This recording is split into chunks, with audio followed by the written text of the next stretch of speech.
Sometimes when big news for a mainstream franchise gets released, whether it be images from the film or the set designs or the characters, there's a lot of positive and negative things said by many people all across the internet. And for me personally, it was all of the images that was released for the upcoming film Star Wars The Last Jedi. And now look, it's super cool to see that they're still sticking with the practical effects, such as the Ninja Turtles that will be on the planet Octo, or how they hired Daft Punk to star as the next generation of the Royal Guards. But I want to talk about these little furry creatures known as Porgs.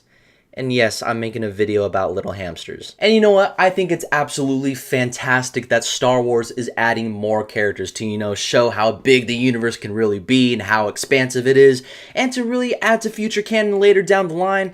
But not only has this Porg image popped up within this past couple days, but it's also in the behind the scenes reel from Comic-Con.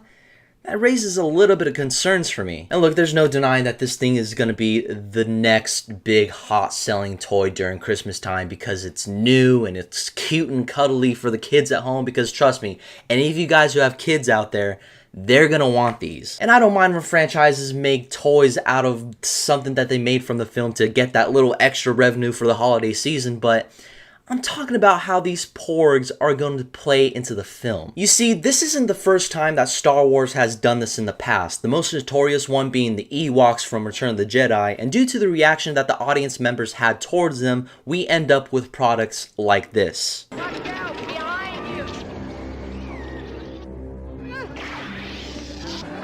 Or better yet, how the prequel trilogy used the pod racing scene, or Jar Jar Binks, or the ships that share only one scene from the films get their own toys when they don't play a huge vital part to the story. And yes, I guess you can argue that the pod racing scene had a little significance to the Phantom Menace because little Orphan Annie had to win the race in order to win his freedom. Guys, they made video games out of that. And then also Jar Jar Binks, he had a negative reaction to begin with anyway, but let's not forget that he gave power to the Emperor. Misa proposed that the Senate give immediately emergency powers to the Supreme Chancellor. But these are the things that makes the fans question if we really need these things to serve a legitimate plot to the story and not just sell toys and make video games. And the same things go for these Porg creatures, which again, they're cute and they're cuddly, there's no denying that, but I can see them making little plush toys out of that, but how are they going to serve the plot of the film? A really good example of marketable characters but also add to a plot of the film is C-3PO and R2-D2, because they themselves look like toys to begin with, but they serve a legitimate part to the story of the original trilogy, because they have to get the Death Star plans to the Rebellion, because they have some sort of connection to Obi-Wan Kenobi from Princess Leia's message, but they themselves grow attached to the actual characters and they themselves become characters as well. And then we have the C-3PO and R2-D2 in the prequels, where they served absolutely no purpose and they were just there to be comedic relief and to sell toys. And that's what I don't want for these Porgs to be. Are there more than one Porg?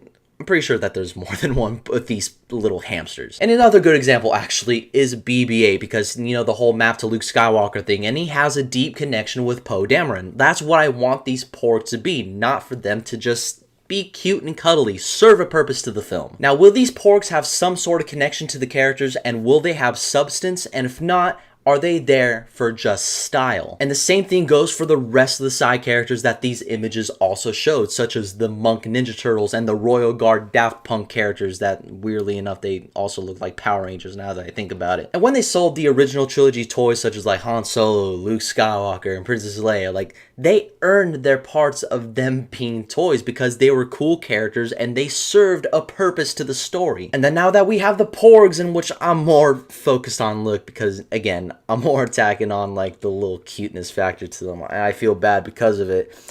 And I don't know.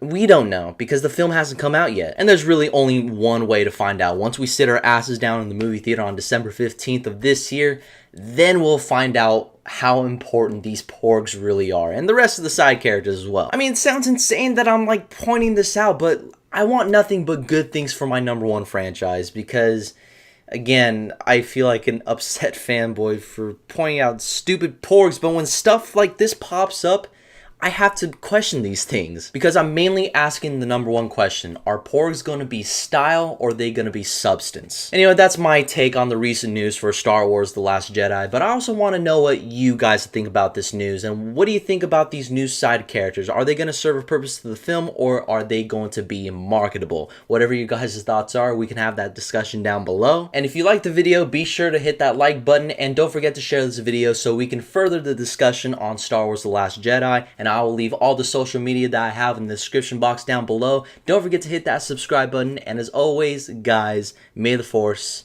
be with you.